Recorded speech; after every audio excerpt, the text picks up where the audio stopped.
So it's true. I got a Mamiya RB67 and it failed me on the first shoot. Let me take you back to the beginning. I was at my local camera store and the RB67 was sitting on the shelf, and I asked the owner if I could take a look at it. The owner told me the camera had not been tested, but he said that the mechanical cameras tend to be fairly reliable.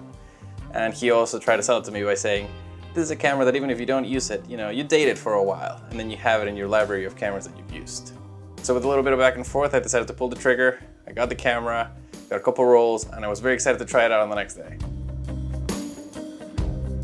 I've tried different flavors of medium format with 6x5 and 6x6, but I was very excited to try 6x7 since I hadn't really shot anything like that. So after grabbing the camera and a couple rolls, I went to the beach on a fairly nice day for the winter and decided to take a couple shots.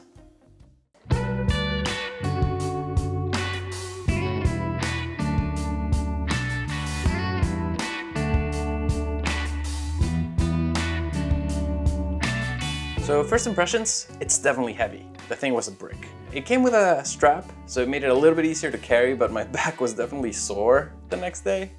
I'd never focused by bellows before, so that was a bit of an adjustment, but it was actually very enjoyable to try and use.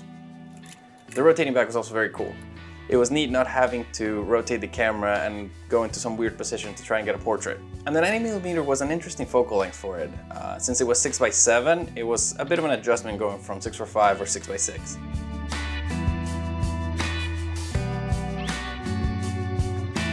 However, and this was a crucial part, the Waze-level viewfinder was terrible. I did not like it. It was kind of fuzzy. It was not very bright. So it made it a little unreliable in trying to nail focus. And in the end, I won't know if I did because the photos never came out.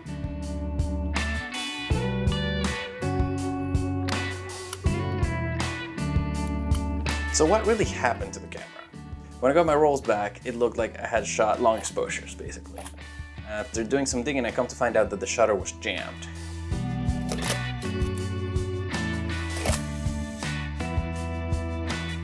The only way that my film stopped exposing was when I put the film slide back in.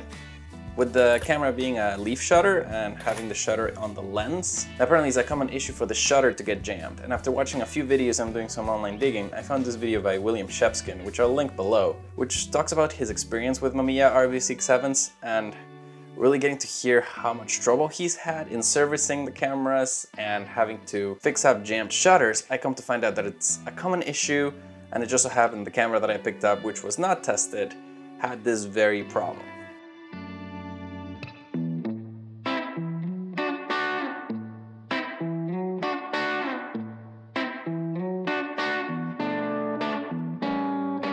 In a way, it falls on me because I should have looked at the camera better where I was looking at it at the store. I did some tests looking through the body, and I did notice that something was off, but I guess I was just too excited to try and use this camera that I didn't pay close enough attention to it.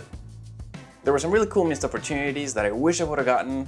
There was a photo of a house with sand in the foreground that I was really excited to grab. You can kind of see what I was trying to go for, but it took me a minute to really see that there was anything there. Another thing that was a bummer was that this guy showed up at the beach with his daughter and was just throwing bread at the seagulls, and they all surrounded him and made for this really cool scene. So I was walking around them and trying to grab as many shots as I could, and unfortunately none of that came out. Thankfully I fired some shots on 35mm and I was able to get some photos out of it. I actually really like the photos that I got on 35mm, but I really wish I could have seen some more out of the medium format.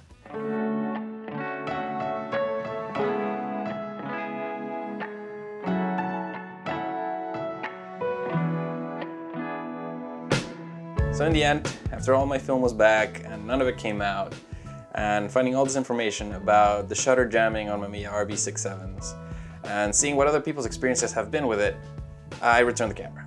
It made no sense for me to try and keep it. Yes, I could have gotten it serviced, but then adding the extra time and money into shipping it out, getting it fixed, it just didn't seem worth it to me at the time. I have other cameras that I could use. Even though they're not 6x7, I still get some amazing images.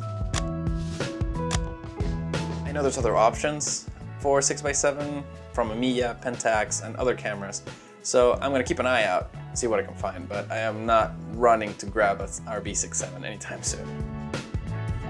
In the end, even though the images didn't come out as I expected, I'm glad that I did get something out of it. No, they're not clean. You cannot really tell everything that's happening on them, but they do look pretty cool. So who knows? Maybe I'll make something out of it, I'll print it, I'll give it to some friends. So in the end, the owner at the camera store was right. The Mamiya RB67 was a camera that I dated.